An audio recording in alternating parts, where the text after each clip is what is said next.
continuando con estos comentarios, todos estos conflictos normativos, ¿cierto? Han generado en el último tiempo conflictos con la autoridad y con las comunidades aledañas a los proyectos. Bueno, y de esto cabe preguntarse cómo logramos finalmente que estos proyectos inmobiliarios en terrenos rurales sean sostenibles en el tiempo. Para eso tenemos a estos 4 grandes expositores, los vamos a presentar uno a uno. Primero, José Gabriel Undurraga. José es socio de Guerrero Olivos y miembro del área de Derecho Público en Cabo Regulado y líder del área agroindustrial. Se especializa en Derecho administrativo, constitucional, urbanístico y en actividades reguladas, ¿cierto? Y además participa activamente en temas inmobiliarios, urbanísticos y en materias regulatorias de fusiones y adquisiciones. A continuación tenemos a Kai Bergamini, que está al final. Él es profesor asistente del Instituto de Estudios Urbanos y Territoriales de la Universidad Católica, es geógrafo de profesión de la misma casa de estudio y es doctor en gestión ambiental de la Universidad de Barcelona. Durante más de 15 años ha asesorado a distintas instituciones en Chile en materia de gestión medioambiental y ha sido fue jefe de la División de Fiscalización de la Superintendencia del Medio Ambiente y director regional del Servicio de Evaluación Ambiental de la región metropolitana. Ariste Benavente. Ariste es emprendedor y es un autodenominado enamorado de la región de Aysén, fundador de Comax y su actual presidente. Comax, compañía que representa un importante portafolio de distintas marcas, ¿cierto? También es socio y presidente de la plataforma para administrar restaurantes que se llama Totit, no sé si lo dije bien, Totit. Y hace 8 años creó la Fundación Patagonia Aysén, fundación que a través del turismo comunitario aspira a lograr el desarrollo sustentable de esta región. Y por último, Andrés Sattler. Andrés es ingeniero comercial de la Universidad Adolfo Ibáñez, es fundador y gerente general de la plataforma de terrenos portal terreno.com, tanto en Chile como en México, y es fundador y socio activo de la asociación gremial PropTech Chile. Luego de esto, bueno, vamos a dar inicio a las exposiciones. Al final de todas las exposiciones vamos a dejar unos minutos para preguntas y respuestas de la audiencia. Así que, José Gabriel, por favor. Muchas gracias, Tomás.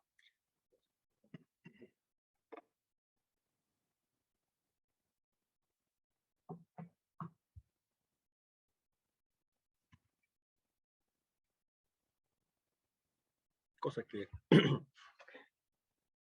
Eso, perfecto. La tecnología no nos ganó. No, bien. Vamos bien. Yo creo que hay que ponerlo en pantalla completa. ¿Sí? Eso. Bien, ¿o no? Ya. A ver, sí. Estamos bien. Estamos bien. Gracias, Tomás. A ver, ¿me escuchan bien o no? ¿Sí? Estoy con más cosas que... Más de las necesarias, efectivamente. Bueno, muchas gracias, Tomás, por la presentación. Muchas gracias a los contertulios de esta mesa, cada uno con sus visiones. Muchas gracias a los asistentes. Muchas gracias a quienes están conectados en la plataforma. Veo que son más de 100 participantes, así que al parecer este es un tema que está suscitando bastante interés.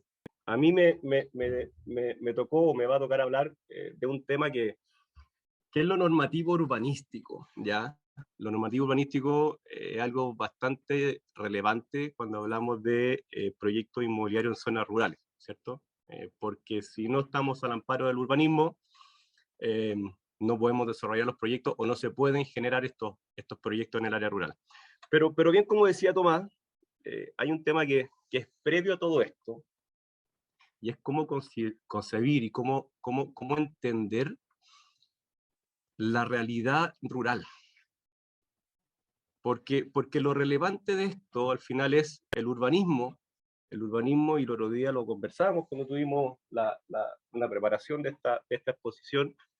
El urbanismo responde a una realidad que es distinta a lo que está pasando hoy día en Chile en relación a la migración de las personas de la ciudad al campo. El urbanismo responde a una necesidad de cómo la ciudad, ¿cierto? Cómo la ciudad recoge toda la migración del campo. Y así se fueron generando todas las normativas en Chile a partir del año 1900, cuando el campo migró hacia la ciudad y por problemáticas sanitarias, por problemáticas de seguridad, por problemáticas de tránsito, se fueron generando normas, ¿ya?, para poder acoger esta migración del campo a la ciudad.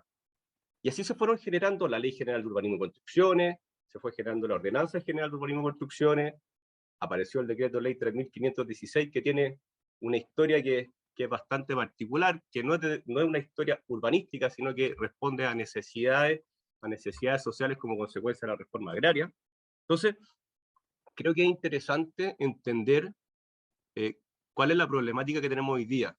¿Por qué? Porque todo el sistema urbanístico hoy día en Chile está pensado para eso, para resolver una problemática que es distinta, que es la problemática de la ciudad.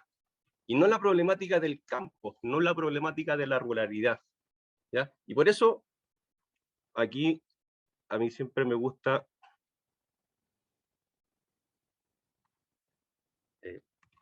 interesante. Se nos fue todo. Ahí está.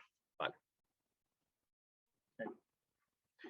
Por eso, aquí es bien importante tener presente, yo creo que todos lo saben, que tenemos dos normas, ¿ya? El artículo 55 de la Ley General de Urbanismo y Construcciones. Yo creo que cualquiera de los que estamos aquí, o probablemente muchos de los que estamos aquí, los que nos están oyendo, conocen el artículo 55 de la Ley General de Urbanismo y Construcciones, que regula qué es lo que pasa en el suelo rural, ¿cierto? Y lo mismo con el decreto de ley 3500, con el decreto de ley 3516. ¿Qué es lo que ocurre? Que a través del artículo 55 de la Ley General de Urbanismo y Construcciones, existe una disposición que dice que fuera de los límites urbanos establecidos en los planes reguladores no se puede abrir calles, subdividir para formar poblaciones, levantar construcciones, ¿cierto? Eso es lo que dice el artículo 55.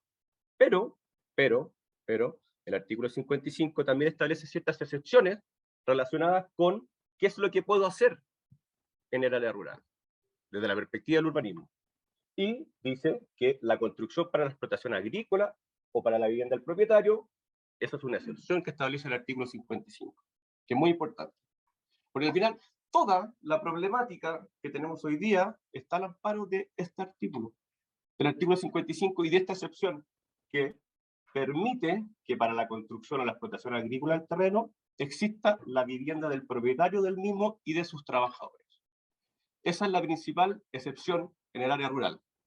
Adicionalmente, el mismo artículo 55 establece ciertas excepciones para que se puedan hacer otras cosas, ¿cierto? Para subdividir y urbanizar en un terreno rural para cumplir ciertas cosas relacionadas con infraestructura, ¿cierto? Para abrir poblaciones, para generar balnearios, para realizar poblaciones o viviendas sociales que no tengan o que cumplan un cierto valor que está relacionado con las 1000 UTM o sí, con las 1000 UTM, ¿cierto? Entonces, el artículo 55 nos da el marco jurídico para el desarrollo del uso del área rural en Chile.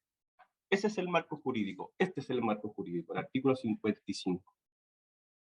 Y es muy importante, ¿por qué? Porque al final todos los proyectos de parcelaciones dicen, bueno, pero es que esta es la casa del propietario del terreno, y como es la casa del propietario del terreno rural, está dentro de las excepciones del artículo 55. En paralelo está el artículo 3516, que es muy importante. ¿Y por qué es muy importante? Porque luego se lo voy a explicar, porque el 3516 se aplica para una situación particular, pero el 3516 dice, los predios rústicos, esto es, los inmuebles de aptitud agrícola, ganadera, forestal, podrán ser divididos libremente por sus propietarios, siempre que los lotes resultantes tengan una superficie no inferior a media hectárea. Por lo tanto, tenemos dos normas, el artículo 55, que determina cuál es el uso que se puede realizar en el área rural, y luego tenemos el decreto ley 3516, que determina que los predios rústicos, y después les voy a explicar qué es lo que significan los predios rústicos, pueden ser divididos libremente por sus propietarios sin que los lotes resultantes sean superiores a media hectárea, ¿ya? Y establece también una excepción, que dice, ¿qué pasa en los casos de los terrenos que estén en los planes regulares intercomunales de Santiago y Valparaíso y el plan regulador metropolitano de Concepción. Por lo tanto, tenemos una norma, que es el artículo 55, que establece excepciones respecto de qué se puede hacer en el área rural. Luego tenemos el artículo 3516, que determina qué es lo que se puede hacer respecto de los predios rústicos, sus subdivisiones prediales mínimas, y establece una excepción. Dice, bueno, en los planes relacionados con Santiago, con Valparaíso y con Concepción, no va a aplicar este límite de la subdivisión predial mínima, sino que ese límite de la subdivisión predial mínima lo van a establecer estos instrumentos de planificación territorial. Ese es el contexto. Ese es el contexto en el que estamos hoy día desde el punto de vista del urbanismo. El problema, y vuelvo atrás, es este es el gran tema. El inciso segundo del artículo 55 de la Ley General de Urbanismo y Construcción. Este es el gran problema. ¿Por qué? Porque ¿qué es lo que dice el inciso segundo del artículo 55? Dice que la Seremi de Vivienda debe cautelar que las subdivisiones y construcciones en terrenos rurales con fines ajenos a la agricultura no originen nuevos núcleos urbanos al margen de la planificación urbana intercomunal. Entonces, cuando hablamos de las parcelaciones, todos volvemos al concepto de que las parcelaciones no generen núcleos urbanos al margen de la planificación territorial. Y ese es el límite en relación con qué es lo que se puede hacer y es lo que tiene que velar la Seremi de Vivienda y Urbanismo. Lo que nos vamos a preguntar es, bueno, ¿eso va a ser el amparo del artículo 55? ¿Es una competencia genérica? ¿Es una competencia ex ante, previa a la subdivisión de los terrenos? Lo vamos a ver más adelante. Pero donde hoy día está la problemática relacionada con las parcelaciones en el área rural, está en esto, en esta competencia que tiene la Seremi de Vivienda y Urbanismo de resguardar que no se generen nuevos núcleos urbanos al margen de la planificación. ¿Y por qué? Porque como es área rural, es un área que no está planificada, es un área que está fuera, ¿cierto?, del área urbana. Por lo tanto, lo que no quiere el planificador es que cuando él vaya a extender el límite de la ciudad, se encuentre con otras ciudades que ya están planificadas. Entonces, ese es el límite, eso es lo que quiere el regulador urbanístico.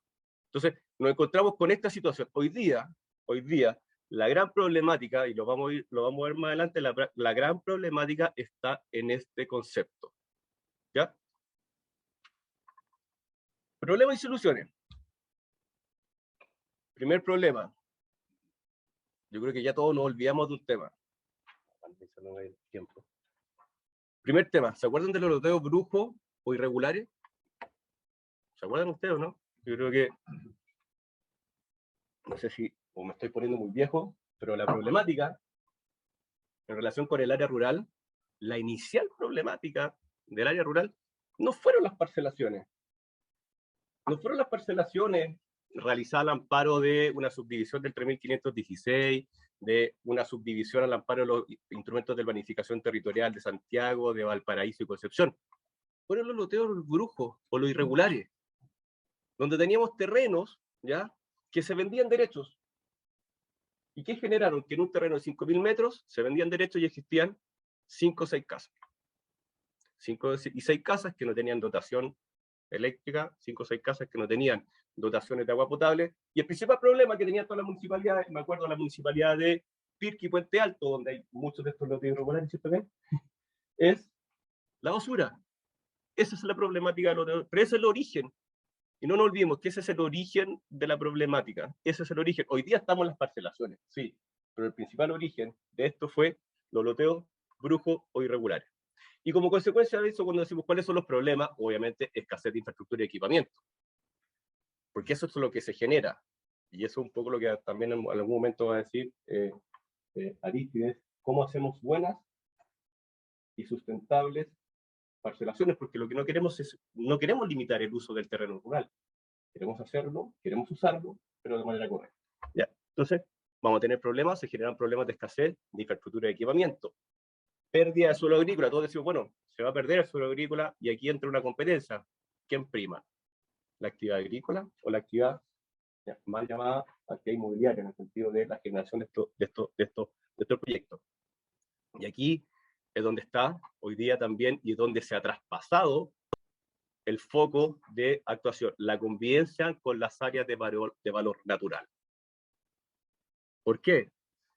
Porque muchos de estos proyectos empiezan a tener conflictos respecto de este tipo de áreas. Concepto del núcleo urbano al margen de la planificación. Ya. Concepto de núcleo urbano al margen de la planificación, la Contraloría ya a partir del año 2001 empezó a meter el concepto de qué es lo que es núcleo urbano al margen de la planificación. ¿Y qué es lo que tenía que resguardar la Seremi de Vivienda? Dimensión y naturaleza de las obras que inciden en aspectos morfológicos del desarrollo urbano. Núcleo urbano no se refiere exclusivamente a usos residenciales de vivienda, también a complejo industrial y turístico. Se empezó a meter este concepto del núcleo urbano y que las Seremi de Vivienda tenían que resguardar esto, ¿ya? Y por eso, en el año 2020, la Contraloría General de la República dice, oiga, ¿sabe qué? Dentro de sus competencias, las Seremi de Vivienda sí pueden emitir resoluciones para que se fijen los criterios, ¿ya?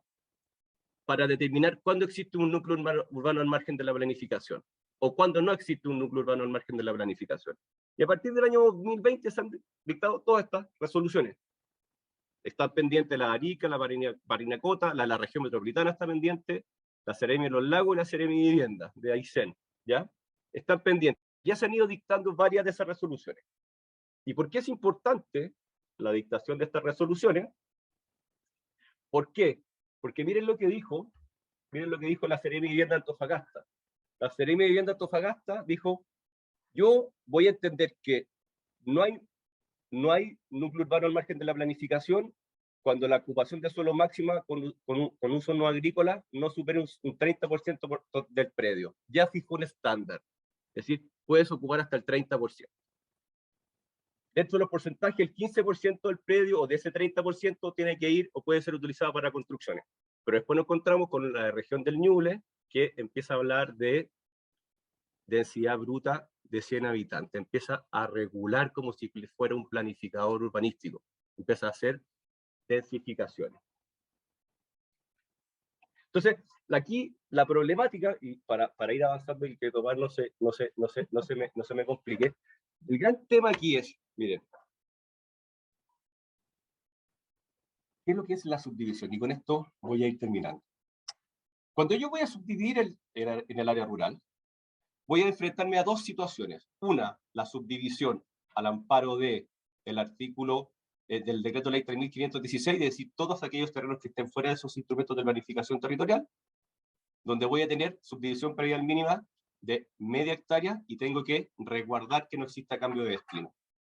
Luego, en las regiones de Valparaíso, Santiago y Concepción, ¿qué es lo que tengo que hacer? Es ir a la Secretaría Regional Ministerial de Vivienda y Urbanismo, y ¿qué es lo que va a hacer la Secretaría Regional de Vivienda y Urbanismo? Certificar que esa subdivisión predial mínima cumple con el instrumento de planificación territorial. Entonces nos vamos a encontrar con dos situaciones. Subdivisiones al amparo del 3516, subdivisiones al amparo de la legislación urbanística, Ley General de Urbanismo y Construcciones. ¿Con qué nos estamos encontrando?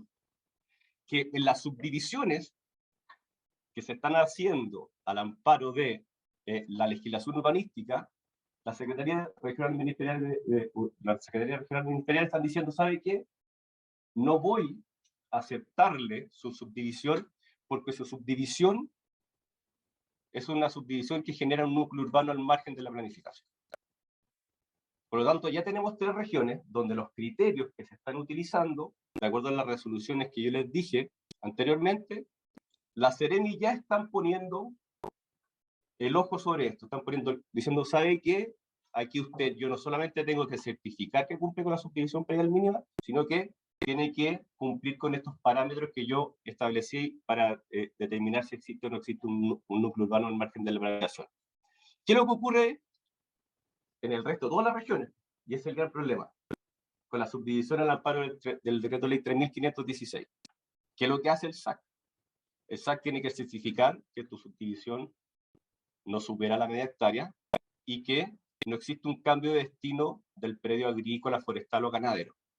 Entonces nos vamos a encontrar de que todo lo que se está armando hoy día en relación a que no queremos que se generen estas parcelaciones va a ser un control ex post por parte de la Seremi de Vivienda y Urbanismo. ¿Por qué? Porque la Seremi de Vivienda y Urbanismo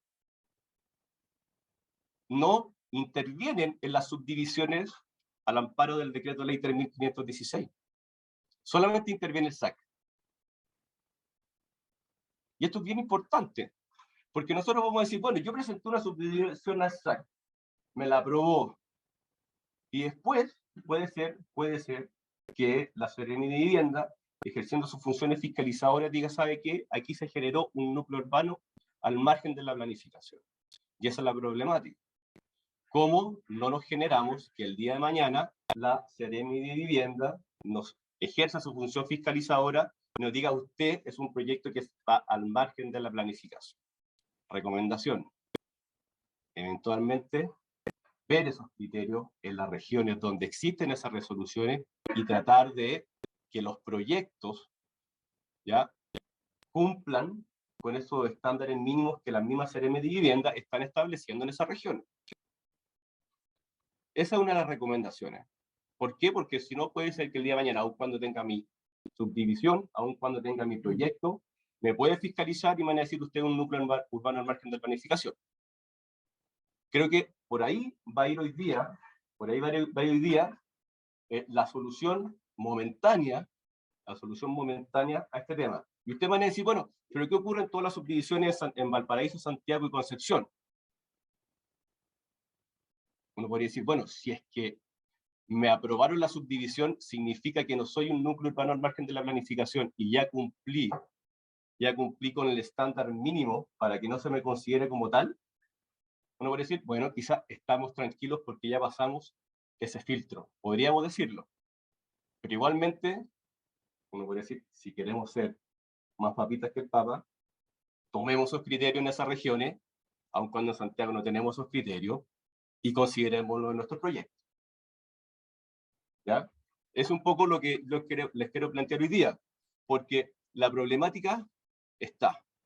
Tanto es así que en el sur hoy día, CONAF, no sé si ustedes saben, en el mes de febrero sacó un instructivo relacionado con los planes de manejo. Y en ese instructivo de los planes de manejo, lo que está tratando de decir CONAF es que muchos de los proyectos que se están desarrollando en el área rural, ¿ya?, que van a ejecutar planes de manejo, tienen que cumplir previamente con haber obtenido la autorización del artículo 55. Y no me quiero meter en la autorización del artículo 55, porque es muy compleja. Porque la pregunta es, ¿las parcelaciones están dentro de las excepciones del artículo 55 para que obtengamos un informe favorable de construcción? Porque todos dicen, bueno, ¿sabe qué? La solución a esto es, todas las parcelaciones tienen que tener informe favorable de construcción, pasar por el artículo 55. Y en mi opinión, es, ojo, que las parcelaciones no están dentro de las excepciones que establece el artículo 55. Por lo tanto, difícilmente se puede obtener esa autorización para que de alguna forma, ¿ya?, cumplamos con lo que todos quieren, que es hacer un cambio de uso suelo, el antiguo cambio de uso suelo, IFC. Entonces, ojo con todas las normativas que están dando vuelta. Artículo 55, decreto de ley 3.516, CONAF, ¿ya? Y todas estas resoluciones que se han ido dictando por parte de la Secretaría Regional Ministerial relacionadas con cuáles son los criterios para establecer que no se genere el núcleo urbano al margen de la planificación. Me habría encantado extenderme mucho más, la presentación quedó atrás, pero bueno, eso, así que muchas gracias.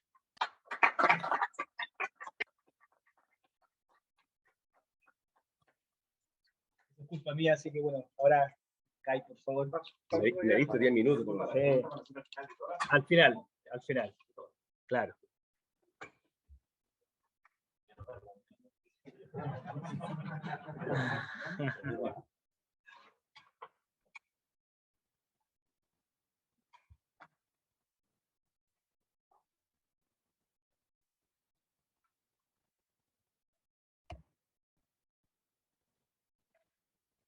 Sí. Hola, primero que todo, buenos días. Agradecer aquí la invitación a la oficina de Guerreros Olivos, especialmente a José y Tomás por la organización.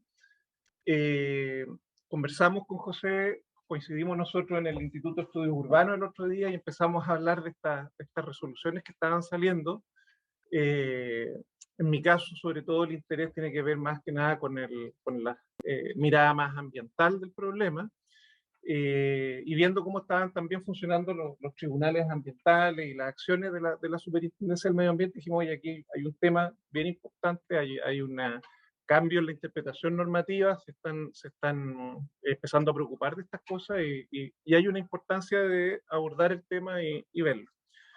En ese sentido tengo varias láminas, voy a hacerlo rápido para tratar, porque este tema también, al igual que no se podría estar toda la mañana hablando, pero me voy a tratar de centrar en los efectos ambientales de los proyectos inmobiliarios en zonas rurales. Algo se habló recién, José habló más como de los efectos de infraestructura, sociales, pero tiene muchos más efectos. ¿Por qué tienen oposición y cuál es la respuesta institucional actual, sobre todo desde la perspectiva ambiental, y luego cómo avanzamos desde la perspectiva también de otras fórmulas que se vienen trabajando en el Estado desde hace tiempo, ya que viene con cierta inercia, y que es importante conocerla e ir viendo cómo también lo está visualizando. Ya, esta es una lámina que yo traigo de la universidad, lo pasamos en clase en el fondo, que el proceso de urbanización, porque el loteo en zonas rurales para destino de parcela de agrado es un proceso de urbanización. Aunque digamos que es un área rural, una parcela rural, es un proceso de urbanización, y eso es así, ¿ya? Es un hecho. Y se producen esencialmente dos grandes fenómenos, que es el cambio de uso y cobertura de suelo, donde vamos reemplazando lo que existe. Ahí hablábamos de suelo agrícola, pero muchas veces vegetación. Por eso que la CONAF está en alerta en las regiones de los lagos y Aysén, porque hay cambio en el fondo en el uso forestal, en los bosques. Pero también impermeabilización y compactación. ¿Ya? Por ejemplo, todo lo que tiene que ver con las aguas lluvias y la infiltración se va al tener todo este proceso en el fondo de ocupación con caminos, con viviendas, en el fondo vamos inhibiendo ese proceso. Estoy diciéndolo súper rápido, ¿eh? También es mucho más largo. Y por otro lado tenemos dinámicas de aumento de la población que se van presentando en este caso, para hacer los ejemplos en el sector rural, que tienen que ver con consumo. La gente necesita recursos y por lo tanto, derivado de eso, se van produciendo viajes en el fondo para ir a comprar productos o venida de usuarios. El uso de elementos que no estaban disponibles en el sector rural, por ejemplo, generadores, mascotas. ¿Ya? Uno de los grandes problemas del sector rural son las parcelaciones, sobre todo en sectores naturales, son las mascotas, ¿ya? Que vienen a competir con las especies que ahí existen. Y los desechos, que era algo que mencionaba José, con la basura, lo que hacemos con la basura, con nuestros residuos líquidos. Yo vivo en una parcela de agrado en Isla Maipo, por eso que llegué tarde, les pido las disculpas, pero el problema que tenemos con las napas de agua y la contaminación por las fosas sépticas es tremendo. Entonces se van produciendo problemas en el fondo por la acumulación y las personas que van llegando también. Y en eso, esta es una tesis que hizo recién un estudiante mío, aprovechó este marco en el fondo para ir viendo lo que ocurría en Pichilemu. Pichilemu tiene, si lo conocen, una gran zona de extensión urbana, pero a pesar de tener esta gran zona de extensión urbana, igual se están produciendo loteos en la zona rural, sobre todo en el sector de Pangal. Y aquí lo importante es que además viene a ocurrir otro fenómeno, que fue el COVID y la pandemia, que motivó a que muchas personas se quisieran ir a vivir al mundo rural, y por lo tanto ocurrió una explosión de demanda, ¿ya? Fenómenos que tampoco lo teníamos antes. Entonces mucha gente, gracias a las tecnologías, a la posibilidad de teletrabajar en el fondo, y los beneficios que ofrece el mundo rural, decidió trasladarse. Y aquí vemos, fíjense, las situaciones anteriores al 2019, el 2021, esto Google Earth, uno lo puede ver, una transformación completa, evidentemente urbana, en el área rural, ¿ya? Y dejando de lado, y aquí viene otra cosa que quizás es más grave, la extensión del límite urbano que tiene el área de Pichilemu, que todavía no se ha consolidado ni se ha desarrollado. O sea, por lo tanto, no es una demanda, uno no podría decir que hay carencia de suelo, ¿ya? En el fondo aquí netamente hay otro tipo de urbanización y también interés de las personas en el fondo de ir a vivir a este tipo de vivienda. En este caso, aquí solamente para mostrar algunos de los efectos de los poco de los 9 efectos que pudimos determinar gracias a estas parcelaciones, se estaban dando 7 de los efectos, ¿ya? Y por lo tanto entonces la evidencia confirma un poco que este fenómeno está produciendo como pérdida de diversidad, pérdida de suelo, fragmentación de hábitat, problemas con las redes sanitarias, problemas de agua. Muchas de estas casas tienen problemas porque también entra la competencia por el pozo y baja la napa y cada vez vamos haciendo pozos más profundos, también entra la competencia, ruido, problema de residuos sólidos. Esta otra tesis que ocurrió en Valdivia, donde yo diría que fue uno de los gérmenes de inicio de este problema, ya cuando el Tribunal Ambiental y la Superintendencia del Medio Ambiente partió y empezó a detectar estos loteos en el sector del humedal Carlos Banter, que entraban en competencia. Ahí el atractivo era lo que nosotros académicamente denominamos la amenidad, que era esta cosa que es lo que atrae en el fondo a alguien a querer ir a vivir a esta zona. Pero las consecuencias de lo que estaba ocurriendo ahí con el humedal, casas con muelle en el fondo, con botes a motor, los perros, yo los destaco, porque los perros, los gatos son feroces con la fauna nativa. Entonces, en una zona de humedal donde, que era lo más evidente, los cisnes, entonces estaban en competencia, mucho conflicto, y por lo tanto aquí también empezó a entrar el Tribunal Ambiental. Entonces, yo ahí, a partir de esto, entonces, tratar de indagar en por qué empezaron con la oposición y cuál es la respuesta institucional. Y aquí lo vemos desde la perspectiva más ambiental. Estas son algunas citas que saqué yo, pude detectar en la prensa, pero en el fondo empezamos a ver problemas con los evidentes efectos que les mostraba yo. Aquí hay un problema de laguna artificial, que eso quizás tiene que ver más con estilos de vida, pero contaminación en la cuenca hidrográfica y toda la zona. El problema es la deforestación y la necesidad de ir a reforestar, pérdidas de agua, la erosión. O sea, vemos la manifestación en el fondo de la gente que está en contra de los problemas que se están manifestando por este efecto de la urbanización. Aquí está el caso más famoso, el de Bahía Panguipulli, en el fondo, donde salía una nota en el Mercurio que decía que los opositores buscaban no seguir contaminando el lago y la protección del humedal. Después vimos la respuesta de los desarrolladores que decían, oye, pero ustedes ya viven aquí y contaminan. Ahí empezamos también una crítica respecto a los estilos de vida, o sea, el estilo de vida para uno, para los otros no. Entonces, todo esto empezó a seguir en conflicto. Y esto me pareció interesante porque es algo que hemos ido viendo nosotros en la zona central. ¿Ya? Estas comunas tienen una vocación agrícola, se termina con la cultura local, tradicional y genera presión. Pero además se genera una competencia, y aquí quiero entrar por el territorio. Ya no quise traer el ejemplo, no lo pillé, pero lo tenemos, de, por ejemplo, todas las parcelaciones en la zona central y cómo han influido en la actividad agropecuaria. Por ejemplo, en los planteles de cerdo. ¿Por qué? Porque llegan habitantes con su actitud en el fondo urbana a vivir en un entorno donde no les gusta el olor a chancho o no les gusta el olor a vaca. Y por lo tanto se empiezan a presentar denuncias sobre esa actividad económica y entra en conflicto. Entonces estamos viendo que este fenómeno además empezó a generar un conflicto también respecto de las actividades económicas. Entonces ya no es solo, tenemos un tema ambiental, tenemos un tema cultural, pero también tenemos un conflicto que es económico. Ya, y en eso, como síntesis, muy breve, en el fondo vemos estos efectos después del proceso de urbanización. El área rural no cuenta con una regulación de suelo y estamos viendo que ahí hay una necesidad. Y si bien hoy día hay un conflicto, nosotros le llamamos conflicto más de nicho porque todavía no aparecen estas plataformas que hablan de los conflictos socioambientales, ya todavía no apareció los conflictos inmobiliarios. Aquí algunas de las cosas, voy a pasar esto muy rápido, pues ya está en la hora. De los 1.700 procedimientos sancionatorios, hay 22 relacionados con este tipo de conflicto, con 32 hechos infraccionales. Lo interesante es que los proyectos inmobiliarios, que todos estos hay proyectos mineros con problemas de propiedad, todos estos tienen que ver con problemas de uso de suelo. Si ustedes ven, los inmobiliarios siempre han sido catalogados como infracciones graves y gravísimas, y están relacionados sobre todo a problemas que tienen que ver con la no inclusión de un proceso de evaluación ambiental. El problema es que el proceso de evaluación ambiental habla en el sector, o sea, habla de que se debiesen tener más de 80 viviendas o 80 predios. El tema es que ahí requeriría lo que dice José, que es la aprobación de la Seremi mismo, porque sería un proyecto urbano. Entonces también entra en contradicción y vemos otra traba para el desarrollo del proyecto, que está relacionado con que en la medida que no se reconozca que son urbanos, tampoco se pueden evaluar ambientalmente. Entonces, ahí también tenemos otro conflicto con la normativa ambiental. Esto se lo puedo dejar, pero en el fondo también vemos el tema de las multas. Hay multas que son bastante onerosas. Ahí tenemos 2.000 UTA, en el fondo las máximas, un promedio de 740 UTA en relación a estos proyectos. Ahí vemos la localización, conflicto en la zona central, pero también en las regiones de los ríos, que es donde más se ha manifestado esto, los lagos, y en Aysén todavía no tenemos procesos sancionatorios, pero es donde ha estado concentrado. Y finalmente, para cerrar, me quiero ir con esta idea.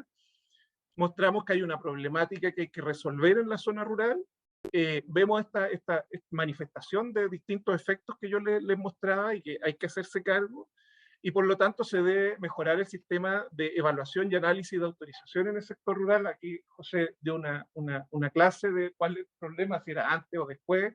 Entonces tenemos un problema porque nadie entiende nada, y eso ya es grave. Entonces alguien tiene que empezar a explicar cómo va a funcionar el proceso de autorización con transparencia para que todos los actores sepan, ¿ya? No solo los interesados en el desarrollo, sino que también quienes viven en estos sectores rurales, o sea, que sea algo donde todos podamos participar.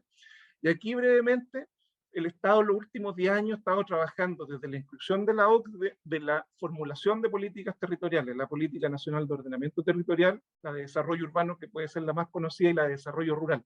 La PNOT y la PNDR se aprobaron en los últimos 2 años. Estas son claves, porque a partir de estas se pueden elaborar lo que son los planes regionales de ordenamiento territorial y empezar de cierta manera a ir ordenando lo que es el sector rural. Y por lo tanto ahí los proyectos en el fondo, uno lo que ve es que tienen que tener foco en la vocación territorial, agrícola, ganadero, ir pensando en los vecinos donde se va a instalar, turístico o de conservación, y también hay un trabajo para la serie MIMIMBU de reconocer los instrumentos, en los instrumentos de planificación, los loteos que ya son urbanos. Está lleno de loteos que ya son urbanos y necesitan una regularización. Eso, muchas gracias.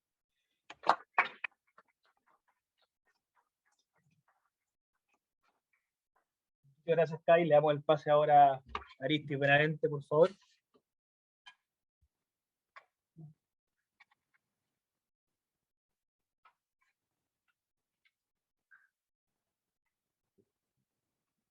Con ese, sí.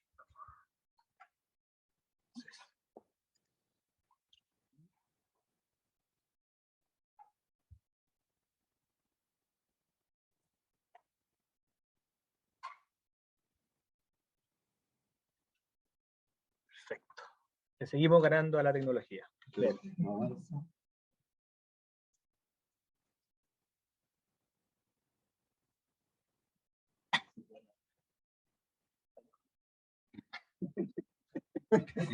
Tira la pantalla. Tira la pantalla. Digo, qué listo.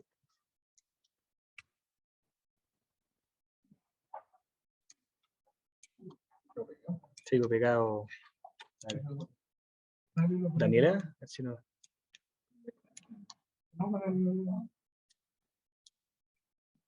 Este cambio.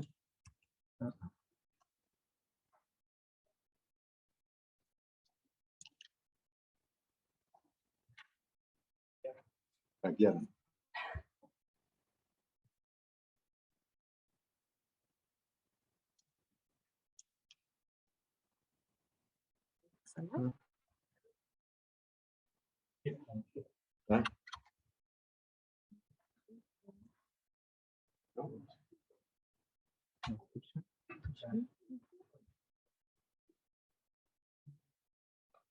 Bien. No te lo muestro así, no. Vamos a ver si.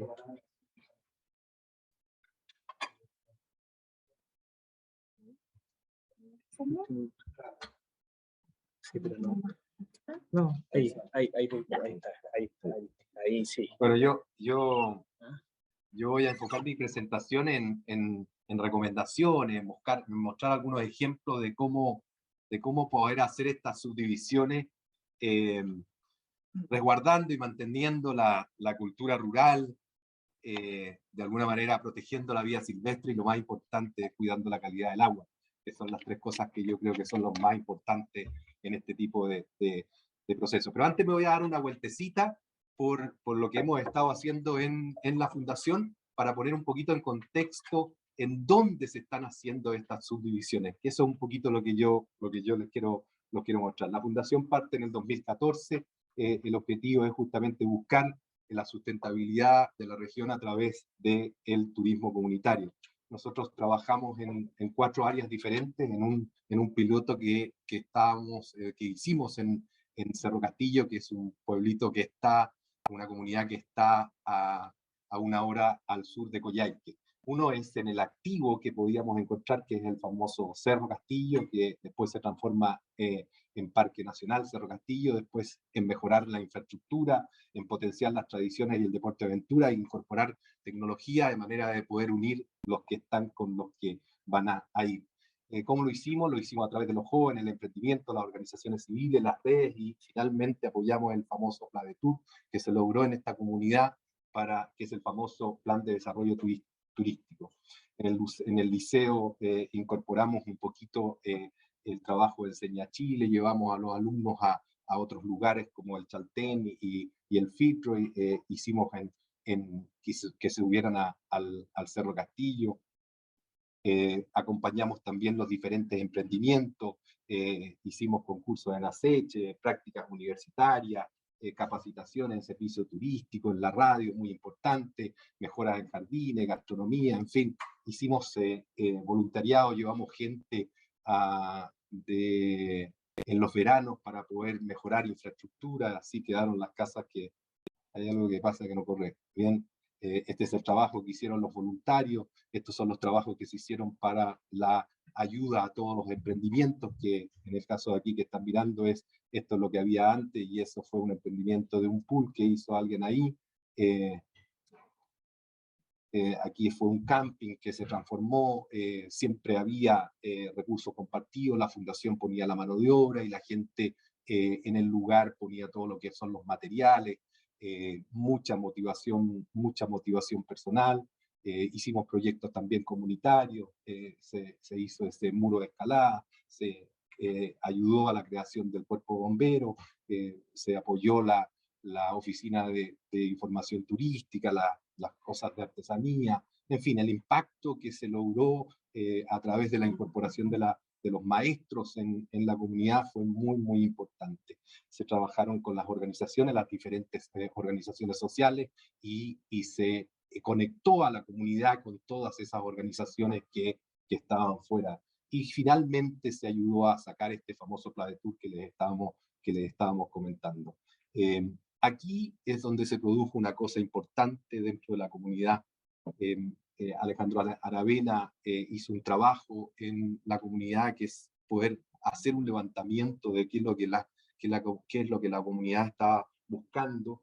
Había un puesto que era un lugar donde necesitaban tener de alguna manera recibir a los turistas, a los buses, acercar al parque, querían conectar la comunidad con el parque, equipar el territorio, querían de alguna manera equipar el Parque Nacional para que ese fuera su fuente de ingreso, querían un hotel cooperativo, en fin, educación con sello, el liceo de alguna manera querían que los alumnos recibieran a los turistas para recibir ahí también conocimiento, pero ellos también querían entregárselo a través del cerro.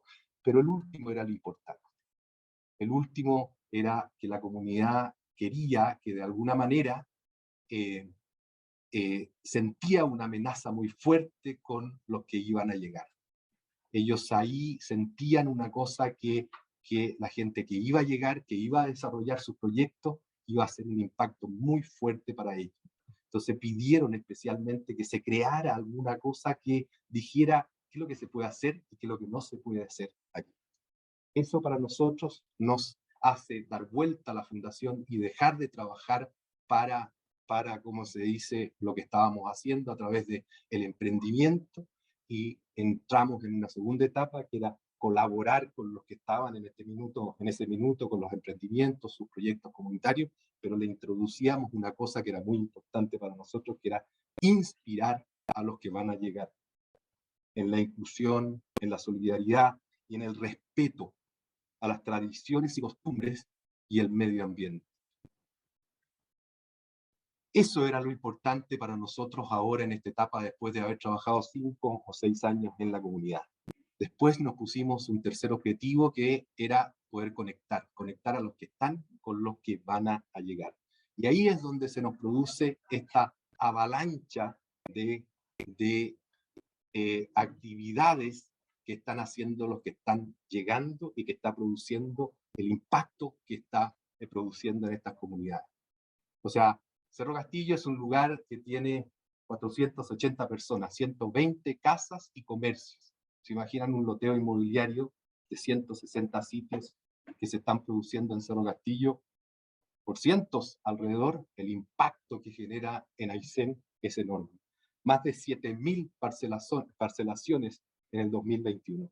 Miren cómo ha crecido el número de... No, ese número no lo ven ahí. Lamentablemente que la presentación no quedó bien. Ese hasta el año 2020 era 3.000 y algo. En el 2021 subió a 7.000. Y miren Cerro Castillo. Coyhaique, Aysén y Cerro Castillo, 1.200. O sea, el problema no es menor. ¿Qué es lo que pasa y qué es lo que han explicado mis partners aquí? Es lo que todos sabemos. ¿Ah? Afecta la vida tradicional, pérdida de suelo rural, fragmentación, en fin, todos los problemas que todos sabemos. Miren este loteo. Ese es un loteo que está entre camino de Cochrane a Tortel.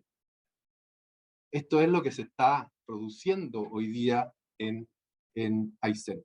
Hay gente que está comprando estos terrenos y está cuadriculando aquí en una oficina en Santiago, vendiendo por internet sitios de 1.200.000 pesos pagados con tarjetas de crédito a 24 cuotas. Eso es una aberración. Estos son los problemas que generan. ¿Qué es lo que estamos haciendo como fundación? Lo primero que hicimos fue con el equipo jurídico de Correa y Esquella, que Juan Ignacio Correa y Juan Francisco Sánchez, que nos han ayudado muchísimo. Lo que hicimos es que de alguna manera ellos nos ayudaran a entregarle a la región, a las autoridades de la región, herramientas para poder parar estas aberraciones. De alguna manera, parar las aberraciones. Después, la segunda etapa que nosotros queríamos era empezar a inspirar. Y se logró una cosa impresionante. Se redactaron una minuta, juntamos en una reunión a las principales autoridades de Aysén, las municipalidades, los alcaldes, los directores de obra, de alguna manera el director del SAC, todas las personas involucradas. Esto se hizo a través de la coordinación de Marcelo Santana, que es el alcalde de Río Ibáñez, que es el presidente de la Asociación de Municipalidades de Aysén, y se logró una cosa impresionante. O sea, lo que se logró ahí fue que las autoridades sintieran que tenían herramientas para parar estas aberraciones. Y lo más importante que se logró es que se produjo una coordinación, como lo dijo Kai hace un ratito, que aquí nadie entiende nada de la regulación que existe. Todas las regulaciones nadie entiende nada. Entonces, de alguna manera, había que parar las aberraciones y después empezar a hacer nuevas regulaciones para ver todo este proceso inverso que es la de desurbanizar, ir desde la ciudad al campo, que hoy día es lo que es la tendencia. Entonces, esto fue muy importante. Aquí se coordinó el SAC, las municipalidades, los directores de obra, el Ministerio de Vivienda en Aysén, y ahora todos están con la alerta máxima y prendiendo todo. Entró la gobernadora, en fin, entraron todos, en la CONAF, y están poniendo atención a todas estas cosas que están. ¿Qué estamos haciendo? Nosotros nos vamos a ir por el lado de proponer. Nosotros no nos vamos a ir, yo soy un emprendedor, a mí me gusta hacer las cosas, pero lo que yo reclamo es que podemos hacerlas bien. Y ahí es donde estamos creando un grupo en la región, con autoridades, con profesionales, pero lo más importante, con referentes, cada una de las comunidades, para proponer ideas y recomendaciones, para mostrar buenos ejemplos, y en general para inspirar y guiar. En el Liceo Bicentenario de Cerro Castillo, que se logró hacer un liceo bicentenario, cuando llegamos, los alumnos querían ser enfermeros y enfermeras, porque de alguna manera, en la posta, para trabajar en la posta, habían unos premios o beneficios especiales para los que fueran a trabajar ahí. Hoy día se transformó en un liceo de los mejores guías de Aysén. De allí están saliendo los niños que van a ser los guías de la Patagonia. Eso es lo que queremos hacer, ser guías de alguna manera con este grupo a las personas que van a venir. Porque las personas, nosotros creemos que las personas que vienen y no conocen, no saben qué es lo que pasa, son las personas que hacen este tipo de aberraciones. Pero cuando una persona conoce, va al lugar, conoce a su gente, entiende inmediatamente que no puede hacer una aberración como esta. ¿Qué es lo que nosotros estamos proponiendo?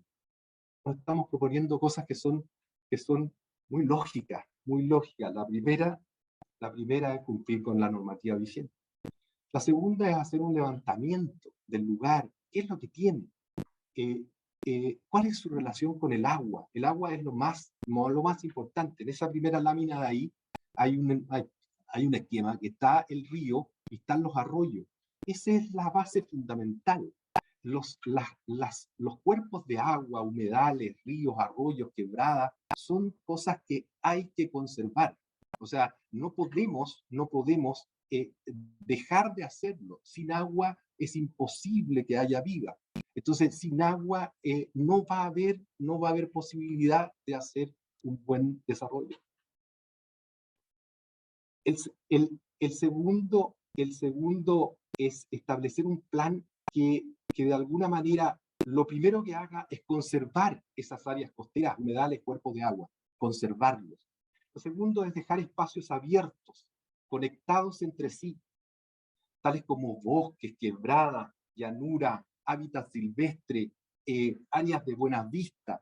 Esto es un cambio de lógica. O sea, cuando uno antiguamente veía un lugar donde hacer una parcelación, veía los mejores lugares y ahí ponía ahí ponía las casas o ahí hacía los mejores loteos. Esto es distinto.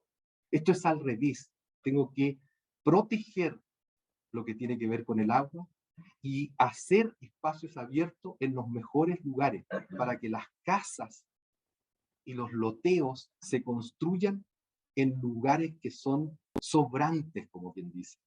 Sobrantes para que de alguna manera la comunidad pueda aprovechar todos esos espacios abiertos. La gente lo que está buscando es espacios abiertos, naturaleza, vida silvestre, aire libre. Entonces, todo lo contrario a lo que es el loteo que les acabo de mostrar. Las ubicaciones de los lotes, sus accesos en el espacio sobrante de tal manera que queden insertados naturalmente en el espacio. Los buenos accesos, equipamiento, uso eficiente y descentralizado de las energías, el agua. Tenemos que ser descentralizados. Hoy día hay tecnologías para poder autosustentar cada uno de estas subdivisiones. Si nosotros pensamos que todas las externalidades se las vamos a cargar a la comunidad vecina o a los municipios, esta cuestión no va a resultar. Es imposible. Entonces tenemos que preocuparnos que todas estas subdivisiones sean autosustentables. Y hoy día hay tecnologías para eso. Tener reglamentos de copropiedad, reglamentos que establezcan normas claras, construcción de vivienda, cómo se va a construir, en dónde se va a construir, la ubicación en los lotes, la materialidad, los cierres, los deslindes, las mascotas que funcionaban. Las mascotas es un tema muy complejo en Aysén. La gente tiene sus perros para trabajo. Entonces no podemos llegar y decir no a las mascotas. Pero si estamos haciendo un loteo cuyo vecino es un parque nacional, no podemos meter mascotas. Mantención de los espacios abiertos y las zonas de conservación. Tenemos que mantenerlas. Tenemos que, de alguna manera, crear recursos entre todos los que vamos ahí a habitar ese lugar para conservar los lugares, porque no podemos dejarlos ahí botados. Aquí estamos, ya me está. Aquí tienes una parcelación normal de ese terreno. La intervención de los arroyos, la intervención menciona aquí de los arroyos con puentes, pero un tema de conservación es protección de las áreas, reforestación. Y los lotes quedan de alguna manera con caminos mucho más cortos. Y la misma cantidad de casas que hay aquí están acá. Pero está pensado de una lógica diferente, que es la lógica de aquí pongo las casas en lugares mejores para la vista, y aquí pongo las casas en lugares en donde las vistas particulares, y aquí pongo las casas hacia las vistas o los espacios abiertos de los lugares comunitarios.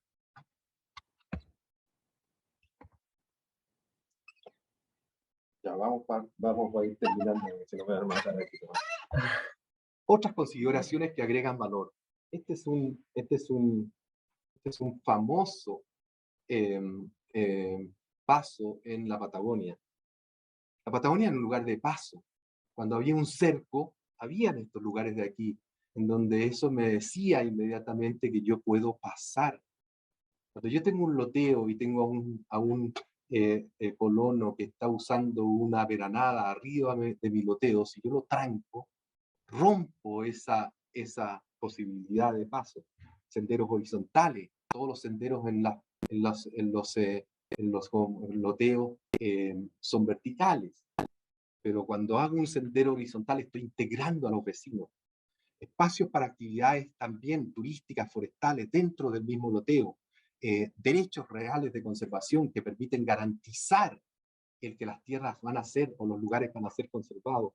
Manejo de los drenajes de agua lluvia, que también alguien hablaba ahí, que era muy importante, muy importante. La gente no conoce lo que es el ciclo del agua, que de alguna manera los suelos, las capas vegetales tienen importancia fundamental para la vida, la mantención del agua cuando llueve y después de alguna manera se esparce. El uso de energías renovables, ya hoy día ya hay tecnología para poder hacer el uso de caminos cortos, angostos, no pavimentados, sinuosos, especialmente hechos de acuerdo a la lógica de los caminos antiguos que tenían esos lugares.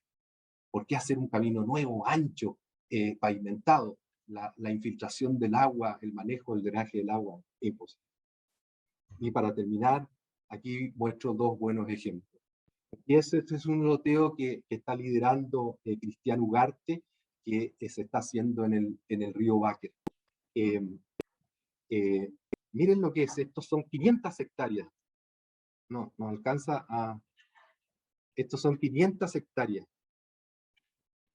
En este lugar de aquí, estos son los lotes. Están todos dentro de un bosque. Estas son zonas de restauración y conservación. Perdón, estas son las zonas de ganadera.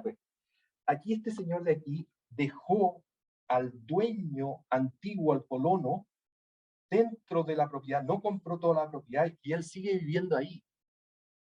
Cosa muy importante, porque compran un espacio de terreno y sacan inmediatamente al colono que fue el que llegó a estas tierras, y producen un impacto increíble con esta gente, porque gente que pierde esa tierra donde él y toda su familia nació. Entonces ellos dejaron allí a la persona. Ellos tienen aquí ganadería regenerativa, o sea, la persona va a poder hacer algo de ganadería. Los caminos que usaron aquí son todos caminos originales. Todo está sobre derechos reales de conservación. Esta es una zona de pinos, donde se va a hacer plan de manejo. Esta es una zona de forestación. Aquí son tierras muy malas que se van a reforestar. Estos son humedales que se van a cuidar. Estos son senderos para poder llegar a las altas cumbres. O sea, aquí hay una preocupación. Son 500 hectáreas que están todas con derecho real de conservación. Y por último es el de que lo lidera también Diego Varela de Biosfera Austral. Este es un proyecto en Palena. Lamentablemente la lámina no está muy, la lámina no está muy bien. Lotes son macro lotes de 4 a 8, a 8 ¿cómo se llama? Hectáreas. Son 700 hectáreas, son 70 y algo lotes. Todas las zonas están totalmente diferenciadas. La zona azul es donde están la construcción de la vivienda. Pero miren lo que hace aquí. Cada uno de los lotes establece una norma que está protegido por derecho real de conservación y establece una norma de dónde se va a construir la vivienda y qué superficie se puede construir. Tiene reglamentos para la materialidad, en fin. Y aquí tiene toda la protección del río Palena, o sea, todo lo que son la bajada de los arroyos, todo protegido, tiene zonas de conservación, tiene zonas de restauración, tiene zonas de forestación. O sea, hay proyectos buenos. Hay proyectos que están pensados de alguna manera como realmente lo que pudimos ver ahí. Y estos son los que realmente hay que copiar o hay que inspirarse. Nuestro interés no es mostrar lo malo, nuestro interés es mostrar lo bueno. Se pueden hacer cosas buenas y en eso estamos. En eso estamos como fundación y en eso estamos como este grupo que estamos creando en la región. Queremos conservación, pero también queremos desarrollo. Es muy importante desarrollo. Y eso se puede combinar y se puede hacer muy bien. Muchas gracias.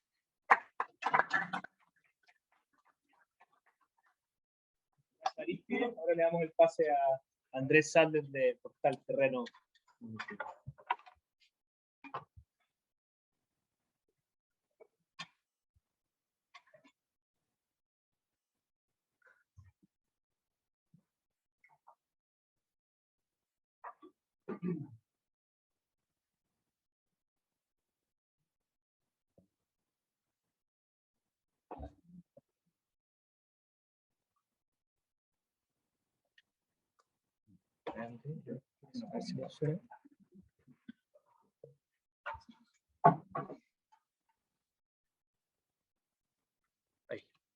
Ahí sí. Bueno, muy buenos días a todos. Nuevamente, gracias por la invitación, José Tomás. La verdad es que nosotros estamos muy encantados de estar acá, un poco representando qué es el mercado. Y yo creo que acá, todos los que estamos acá o estamos conectados, espero que se escuche bien, en algún momento tuvimos o actualmente tenemos este gran sueño que es tener un terreno. Y básicamente así es como nace Portal Terreno, que al día de hoy es el portal más visitado en Chile con la mayor cantidad de proyectos inmobiliarios en zonas rurales y urbanas. Y también estamos en México hace un tiempo. Así que nuestra visión hoy día es un poco mostrar qué es lo que está pasando la gente en sus casas a la hora de buscar, porque hay muchas cosas que la gente que está en su casa no ve esto de los artículos y todas estas cosas, sino que piensa y tiene este sueño, este gran sueño que es quiero tener un terreno. Y así es como nace todo. Y la primera gran pregunta que sale es, ¿realmente la gente está buscando terreno? O sea, hay un interés, que aquí también se dijo, o como han dicho mucha gente, la gente sacó su plata y se fue a invertir a Miami y comprar terreno en Orlando. Y básicamente la respuesta es claramente, hay un efecto muy grande en la búsqueda de terreno en Chile. ¿Cómo está medido esto? Básicamente aquí estamos mostrando lo que es la demanda por cotizaciones o contactos dentro de nuestra página, que hoy en día es la página con más visitas y contactos diarios dentro de Chile. Esto es una intención de compra. Es gente hablando con otra persona, un comprador con un vendedor, poniéndose de acuerdo para comprar, ir a ver o pensar en ir a ver algún terreno. Todos estos saltos que se ven ahí los voy a explicar un poquito, pero hay que pensar también que esto es un mercado súper estacional. De hecho, en Portal Terreno le decimos que el mercado de los terrenos es como el mercado de los helados, porque en el verano explota, por razones más lógicas. Me voy a, no sé, a Chiloé, a la parcela de mis amigos, me dan ganas de comprarme un terreno, y después en el invierno, cuando ya hace más frío, digo, chuta, en verdad quería irme tan al sur con tan helado, y ahí baja un poco la intención de compra. Y esos son estos pics que vemos, pero efectivamente acá tenemos otras cosas que son totalmente externas al ciclo tradicional que veníamos viendo hasta antes del COVID. Y es básicamente después del COVID que se ve esa baja grande que hubo. ¿Qué pasó? La gente se encerró, obviamente, la gente se fue para la casa, la gente empezó a gastar menos, la gente está tranquilita en su casa, se empezó a aburrir de estar todo el día encerrado en Santiago en un departamento chico y quiso espacio, y quería espacio, quería salir de la ciudad. Y llegó el primer gran regalo que hay ahí, que es el primer retiro. O sea, mucha gente que empezó a ahorrar mucha plata porque no podía salir de la casa, le llegó más plata por el retiro y efectivamente se puede ver aquí como la demanda creció exponencialmente con el primer retiro, con el segundo y el tercero, obviamente en el segundo y el tercero fue bajando por las cantidades y el circulante de plata que había en ese momento. Pero ese en un primer momento fueron los triggers de por qué subió tanto la demanda de terreno acá en Chile. Y en segundo lugar, y más actualizado, que fue lo que fue pasando en el último tiempo, es básicamente dos cosas. Uno fue, se fue un poco esta incertidumbre política que había de quién iba a ser presidente, qué iba a pasar, etcétera. Ya sabemos quién es y qué va a hacer. Pero en segundo lugar, y más importante, es el tema de este cambio de activo inmobiliario que se dio en Chile. ¿Qué significa esto? Que mucha gente que antes invertía en departamentos, en casa, ya no lo puede hacer porque obviamente subieron las tasas, el banco me presta más plata, los clásicos, cómprate tu departamento y págalo con el arriendo del arrendatario, obviamente, ya no lo puede hacer porque el banco no le presta y el dividendo versus lo que entraba no da. Así que se cambió a activos inmobiliarios más bajos o más baratos, como pueden ser los estacionamientos, las bodegas y en este caso obviamente los terrenos.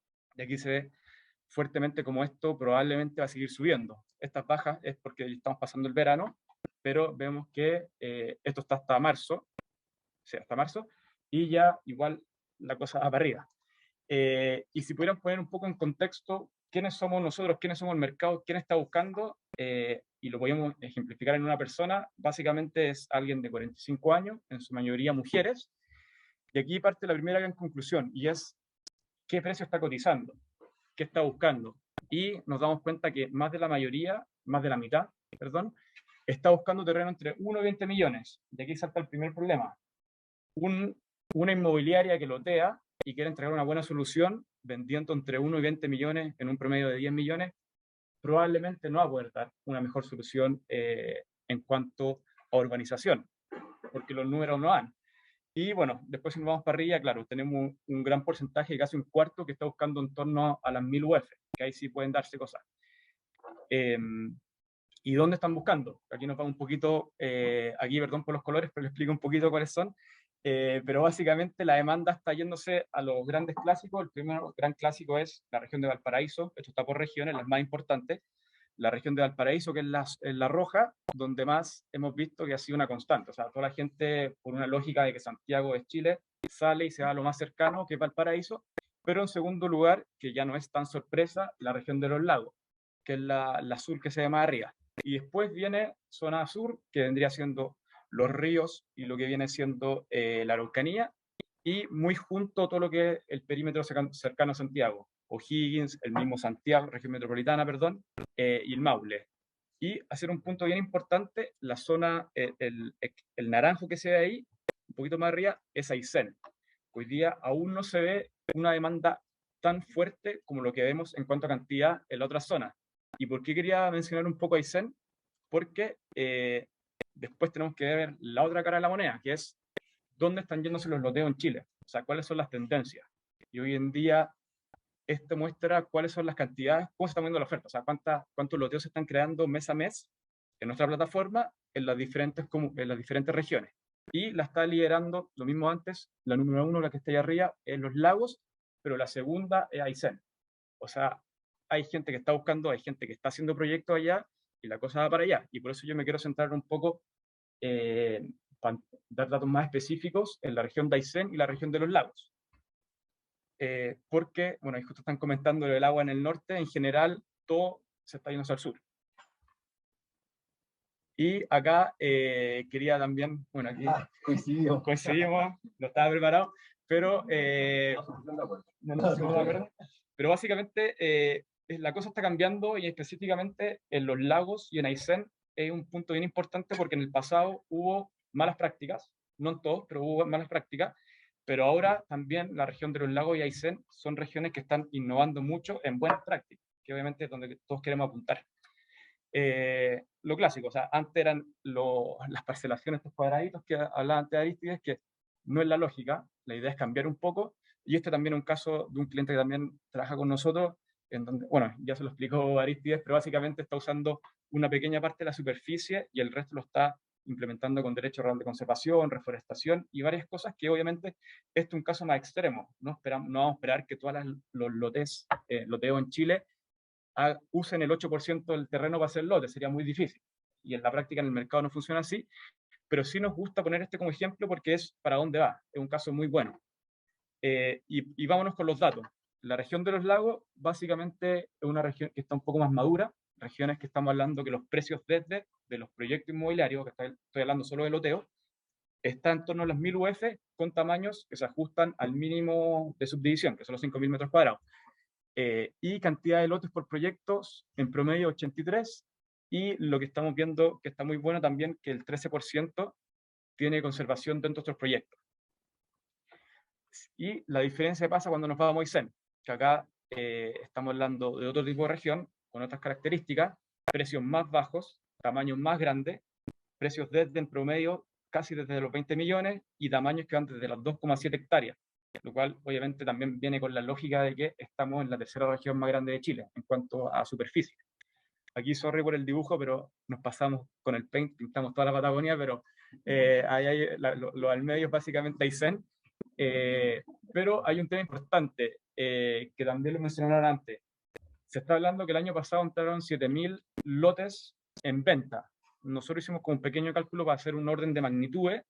Estos 7000 por las 2,7 hectáreas que nosotros tenemos en promedio, que son los lotes que se venden, estamos hablando de un orden de 20.000 hectáreas, dentro de 11 millones, casi 11 millones de hectáreas dentro de Aysén, que equivale al 0,18. Eso como es la magnitud pero también hay que pensar que Aysén, lo hablaba con Aristides antes, la mitad es parque nacional, no es que todo sea tan grande y todo está disponible.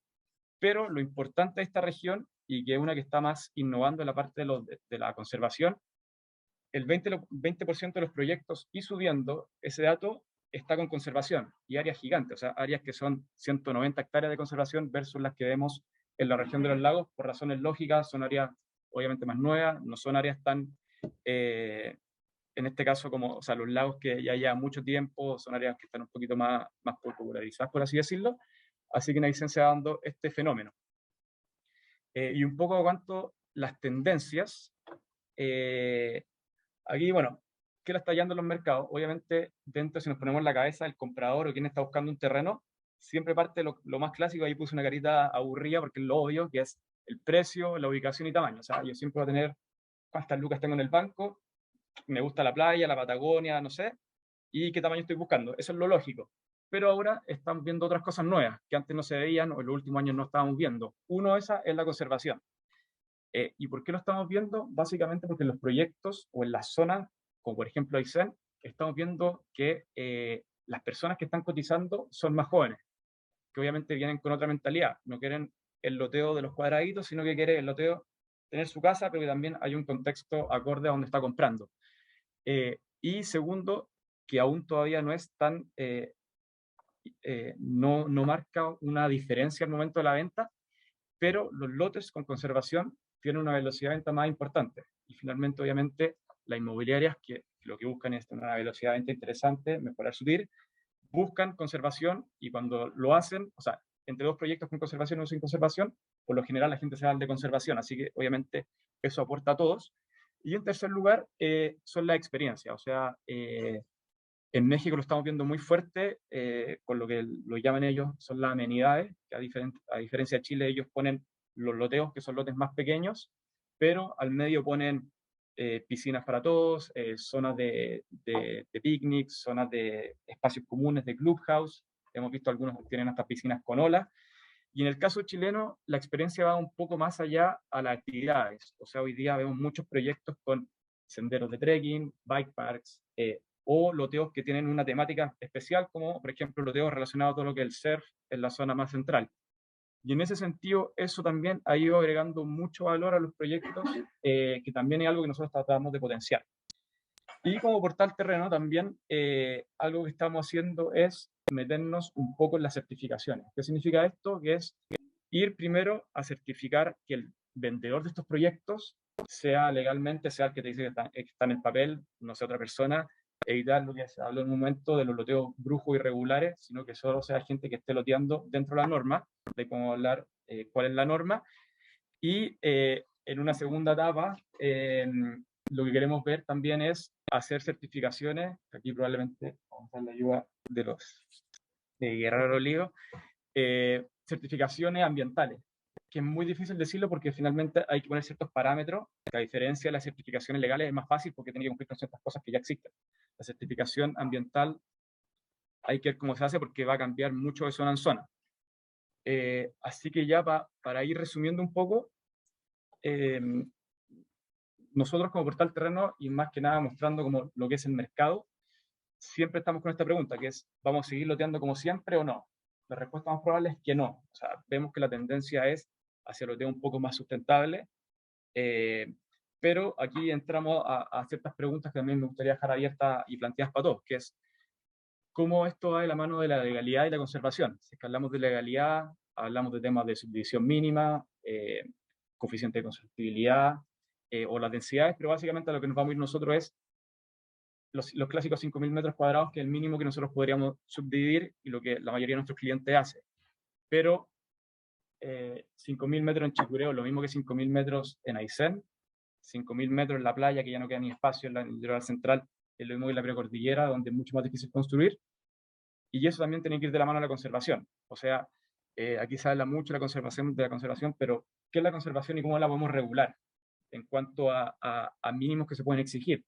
Porque también yo muchas veces he escuchado gente que dice, subamos la subdivisión mínima, pero esto, al final el mercado habla y probablemente va a pasar que los loteos se van a hacer gigantescos. O sea, si me dicen, el mínimo son 4 hectáreas, vamos a hacer megaproyectos de cada lote de 4 hectáreas y al final el problema puede ser aún mayor. Así que básicamente eso. Y lo segundo, y ahí va terminando, que nos interesa mucho a nosotros, es mostrar la potencia del mercado. O sea, aquí el coronavirus hizo algo que ningún presidente ni Estado pudo hacer en todos estos años, que es básicamente descentralizar. Hay un estudio muy, muy bueno que hizo la Universidad del Desarrollo que básicamente midió las antenas de teléfono en Santiago y la gente que hablaba ahí, cómo esa gente que está constantemente hablando en Santiago se trasladó a otras antenas fuera de las regiones, o sea, la región metropolitana, y vio como cerca de 350.000 personas a 500.000 personas salieron de la ciudad. Realmente, y con tecnología medible en ese momento. Pero lo importante ahora es cómo hacemos que toda esa gente que se está yendo se vaya de una buena forma. Cómo también democratizamos un poco eso, porque también hay mucha gente que en Santiago tenía su casa, subió de valor, y estoy hablando de casas de 2.000 UF, 3.000 UF, subió de valor, ya la gente está viviendo en zonas que no puede pagar, hay delincuencia, hay mayores problemas, la gente se quiere ir de la ciudad, pero ¿cómo podemos hacer que esa gente se vaya de buena manera a lugares que estén regulados, a lugares que las urbanizaciones vayan de la mano con todo esto? Así que básicamente el llamado que hacemos nosotros como Portal Terreno, que estamos viendo obviamente, vemos las dos lados, la demanda y la oferta, es cómo hacemos que el mercado se adelante, cómo mejoramos las buenas prácticas, cómo evitamos que al final del día, por tantas malas prácticas que se están haciendo, se termine esto y final, porque la gente quiere terreno. O sea, el gráfico que le mostré al principio probablemente va a seguir subiendo, y la idea es que como todos, entre la academia, la inmobiliaria, la gente común y corriente, podemos llegar a las mejores prácticas y terminar obviamente con los mejores proyectos posibles para que esto siga y siga de una forma sustentable y no al lote. Así que eso. Muchísimas gracias. Muchas gracias, Andrés. Yo creo que después de esta, y muchas gracias a los 4 expositores, en realidad. Creo que tenemos mucho que analizar y mucho paño que cortar de las exposiciones. Yo por lo menos me quedo con muchas inquietudes. Vamos ahora a dejar unos espacios de algunos minutos breves para algunas preguntas de la audiencia. ¿Sí? Por el... vamos también a la vayan mirando. sí. Cristian, por favor. Gracias por la exposición. Yo tengo 2 consultas, una más legal y una más amplia, para hacer conjunto. Desde el punto de vista legal, para posicionar bien, una explicación respecto de la ley general de urbanismo. Es el tema de certeza jurídica. Porque, por ejemplo, tenemos una discusión respecto de aumentar la superficie mínima de 5 pasar a 3 hectáreas.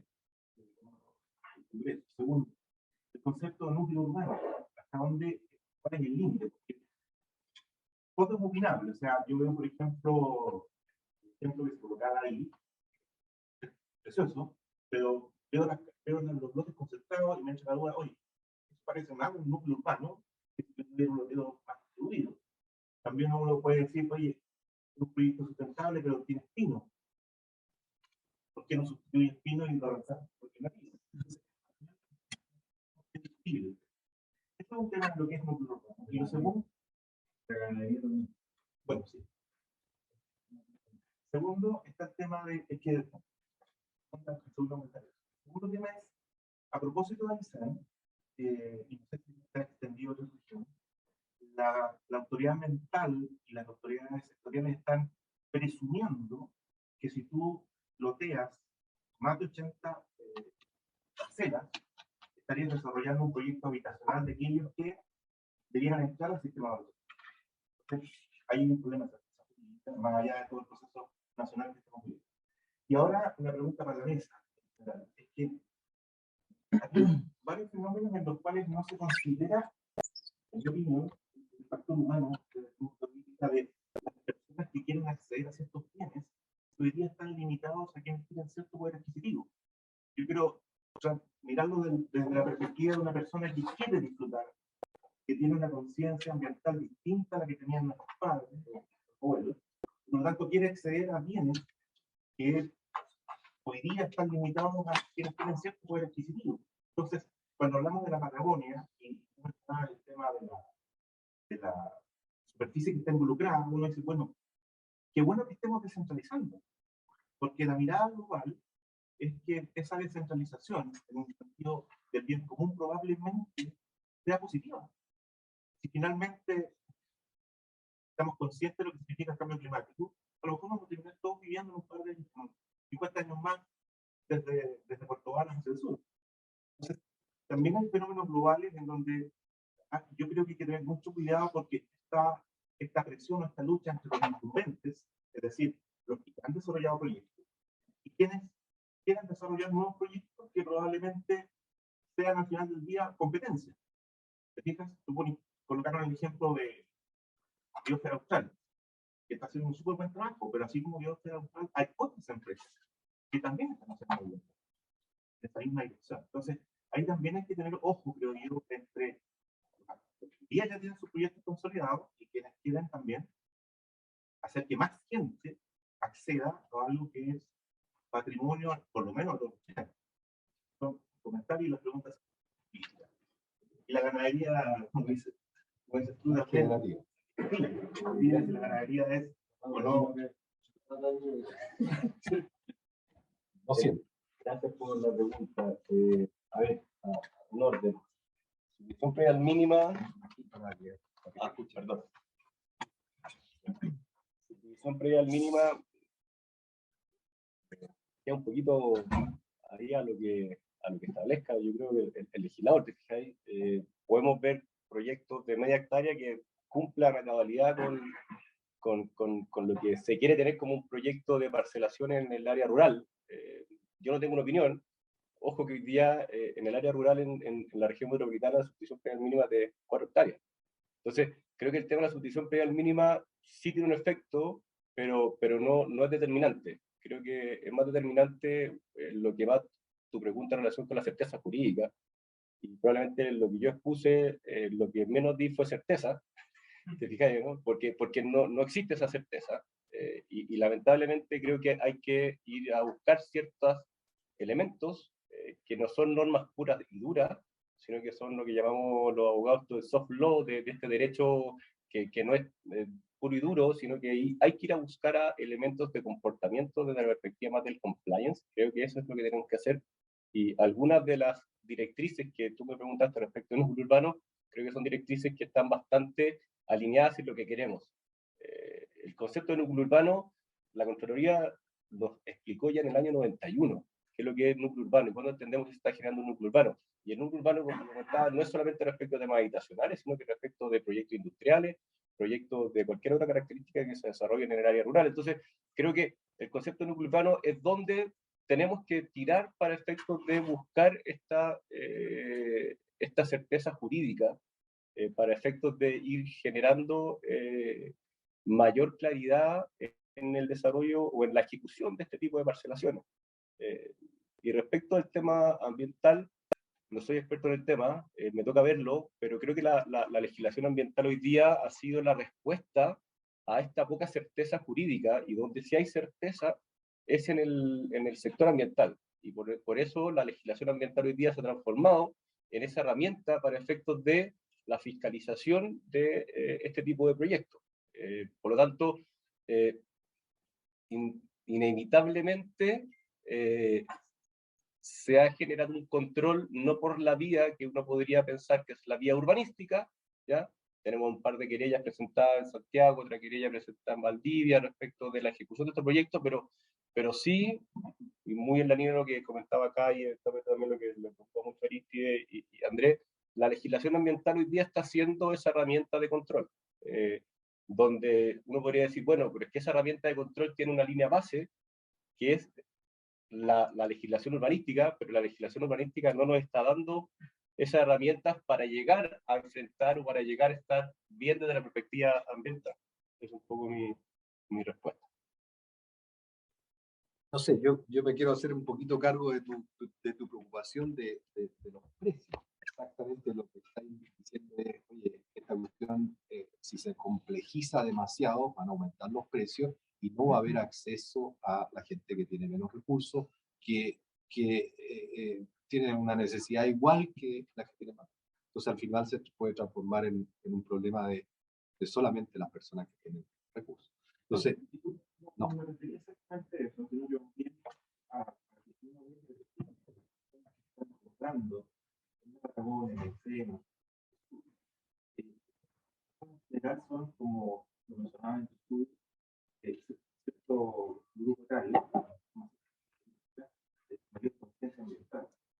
No estoy pensando que la persona que tenga un ingreso mínimo vaya a pensar en irse a la Patagonia, porque el costo, las cosas son baratas. Estoy hablando de ese segmento que tiene conciencia ambiental, pero que no puede comprar lo que puede comprar. No, por supuesto, que ese es el problema, y yo creo que subir la superficie mínima es una cosa muy compleja y muy complicada, y yo por mí, o sea, yo no estoy de acuerdo en eso, porque al subir la superficie mínima encareces el costo de ese terreno y dejas afuera cualquier cantidad de gente. Yo, o sea, por favor, yo soy un amante de Aysén y me encanta que otras personas sean un poco lo mismo y debieran tener las mismas posibilidades, los mismos derechos, en fin, que poder acceder. Es cierto que siempre el mercado regula ¿cómo se llama? Por los precios, entonces, obviamente.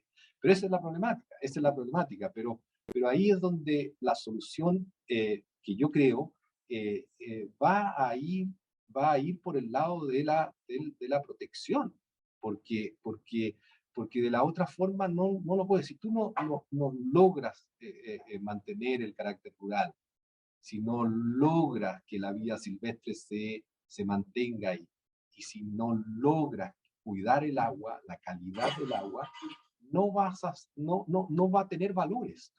Entonces, de alguna manera tenemos que partir por eso. O sea, partir por eso. Si quiero hacer algo, eso ya es el desde. O sea, si no lo haces, no va a tener valor el producto que quieras entregar. Y el tema de los precios esa es la vida. Lamentablemente, los Mercedes valen más que los Fiat Yo ahí quería agregar algo que es bien interesante, por un par de casos que a mí me ha tocado conocer. Caso de Atacama, las tomas de segunda residencia. En la medida que no nos preocupamos, en el fondo, de tener una oferta para gente que quiera acceder a la oferta, van a existir tomas de segunda residencia. Y me tocó conocer el caso de la isla San Andrés, un turístico, pero los que han ido a la playa, bien, si ustedes van para afuera, es un basural, es un mugrerío, pero es porque toda la gente que llega a vivir necesita servicios. Entonces, si no estamos, o sea, si solo damos la oferta de vivienda, pero no damos la oferta de servicios, esa oferta de servicios se va a dar de cualquier forma. Va a generar, no sé, crecimiento, para ir el ejemplo de Aysén, en Coyhaique, en Río Bañez, de forma desordenada.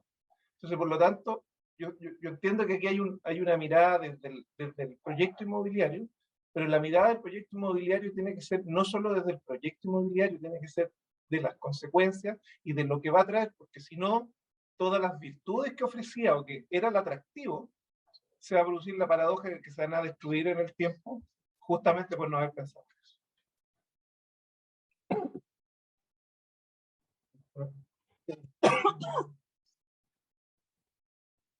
Sí.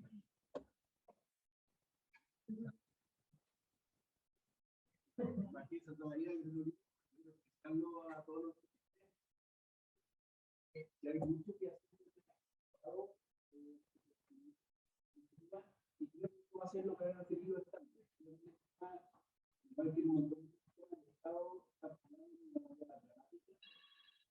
Pienso en el más, pienso en las cosas de terreno, vaya al del Estado, pienso en los dos. Bueno, no es lo mismo, lo cual se habló, de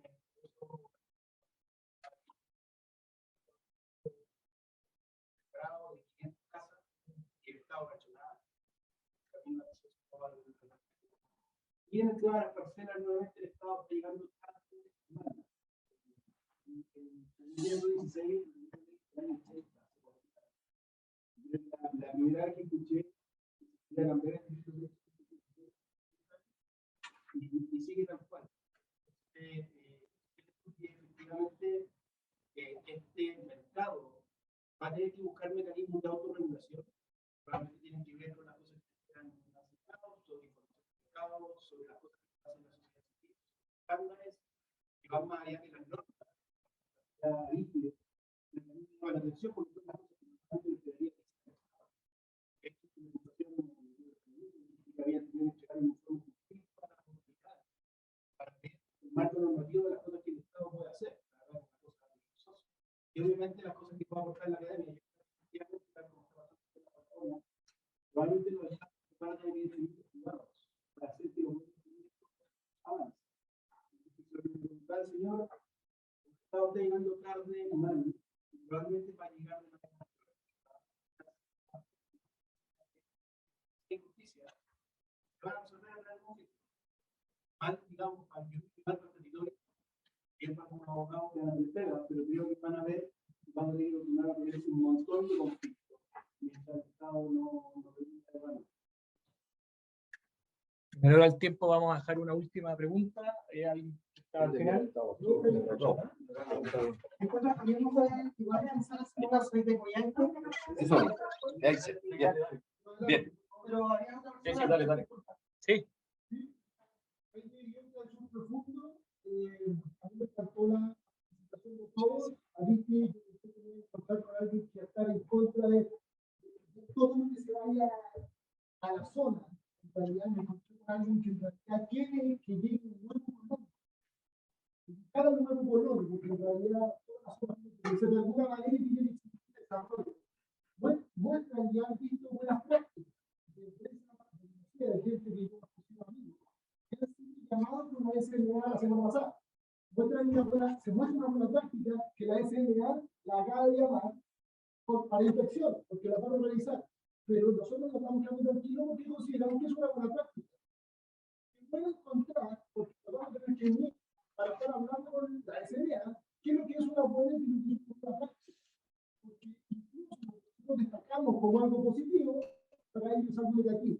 Y yo te voy a hacer quizás el camino. Si tú en alguna parte dices o recomiendas algún tipo de arquitectura, significa que no quieres hacer un lugar. No, tampoco es una buena práctica. Esto no puede jugar muy en contra.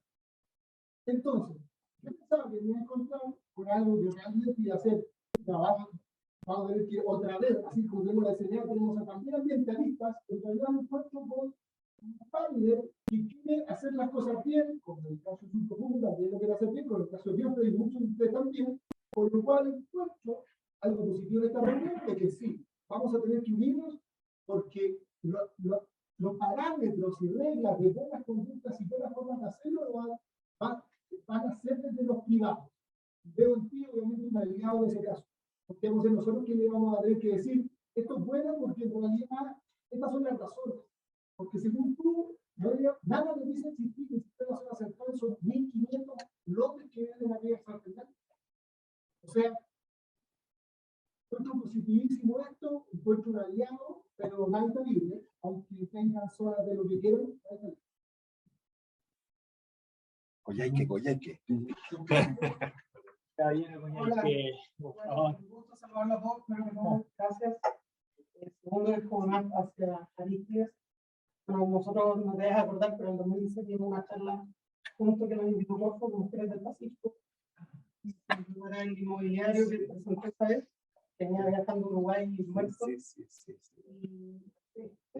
Y particularmente, bueno, obviamente yo estoy haciendo divulgación, me preocupo de muchas cosas que se hablan acá, pero también me tiene preocupado porque obviamente yo conozco, tengo una familia criolla de verdad, no eso como que aparecen, son criollos. Mi papá nació arriba de una mesa, la construyó cuando no había camino, en 1943, mi mamá en Chico, mi abuela, para qué decir, toda mi familia de allá, o sea, la mitad de mi familia es argentina y chilena, por temas obvios pasan allá.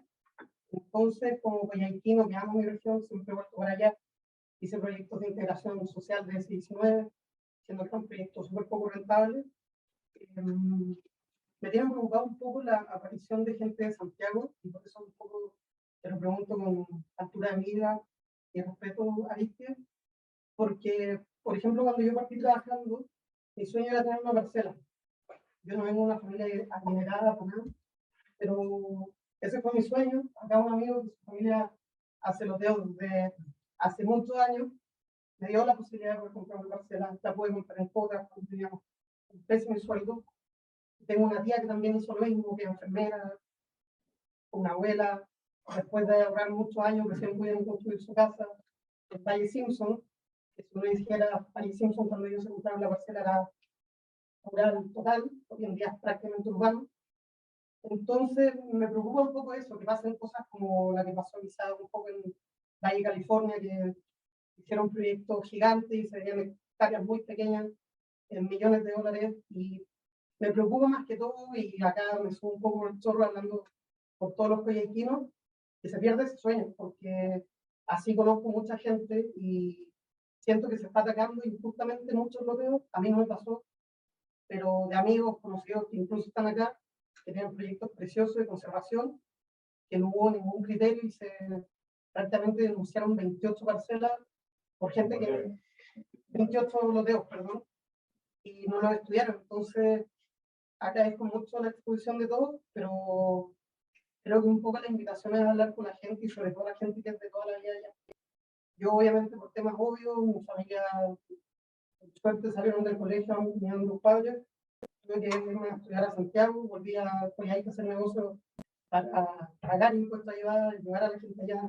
Cuando nosotros expusimos esa vez, tenía una fundación, por eso me invitaban, para ayudar a emprendedores locales, y siento que eso se está perdiendo un poco. Me da miedo que se está metiendo mucha gente de Santiago, están frenando el loteo y los sueños de mucha gente. Entonces, es un poco como una pregunta, un comentario en el sentido de cuál es el actual que tienen ustedes y cuál es el que quieren tener. Porque la verdad siento que fue muy hostil lo que pasó esta semana. Yo vine de una fe, trato de trabajar de una fe, yo estoy afectado, perfectamente podría estar en mi casa tranquilo, pero me preocupa sobre todo por los proyectos, o sea, proyectinos, vecinos, la gente del Mayer, tengo familias del Mayer, soy del Mayer, y hay gente que no va a poder cumplir ese sueño si es que vamos a empezar a poner muchas trabas. Se quedó un poco amplio, me amplié, pero creo que se entiende el punto, así que muchas gracias. Bueno, primero, bien, y qué bueno que lo hayáis planteado de ese lado. Esa es la preocupación, esa es la preocupación, y esa es la preocupación de la Fundación durante mucho tiempo. ¿Qué hacemos, cómo hacemos para que, de alguna manera, estos dos mundos empiecen a trabajar juntos y preocupados los dos? El mundo del colono que llegó en esa época que estás hablando, que conozco perfectamente, y el esfuerzo y el trabajo y la perseverancia que se logró para mantener esa región así. Es una cosa impresionante, porque uno cree que llega a la región y dice, no, mira lo que tú tenés que hacer para conservar. ¿Quién me venía a decir, bueno, lo que yo tengo que hacer? Bueno, si lo he hecho, esta región es la región más prístina del mundo, puede ser. Y aquí he estado yo haciendo este cuidado, este respeto, en fin. Entonces, ¿cómo se compaginan? Ese es el gran desafío. Ahí es donde estamos trabajando. La idea es actuar sobre los que llegan, para que lleguen con cuidado, con respeto, en fin, y que entiendan la dinámica de la persona que nació en el lugar, se fue, se vendió porque los precios son exuberantes, pero ya se te salió algo del alma, no perdiste esa. Entonces, las ganas de volver a tener un lugarcito en donde, puta, si yo nací aquí, ¿cachai, no? Entonces, ese es el gran desafío. Lo que estás planteando, yo creo que es un producto de que se están produciendo unas aberraciones enormes. Entonces, de alguna manera, la misma comunidad allá está reaccionando. Yo sé que hay unos grupos muy importantes allá, no muy importantes, pero que son los que siempre están en contra de todo. Les llaman, de alguna manera, los Patagonia Sim, que digamos, sabemos todos quiénes son. Entonces, está bien, eso hay ahí siempre una presión para que no se haga nada. Pero yo creo que no es el camino. El camino es el poder hacer las cosas bien hechas, con mucho cuidado, con mucha armonía, y para eso hay que conocer esta realidad que está planteando.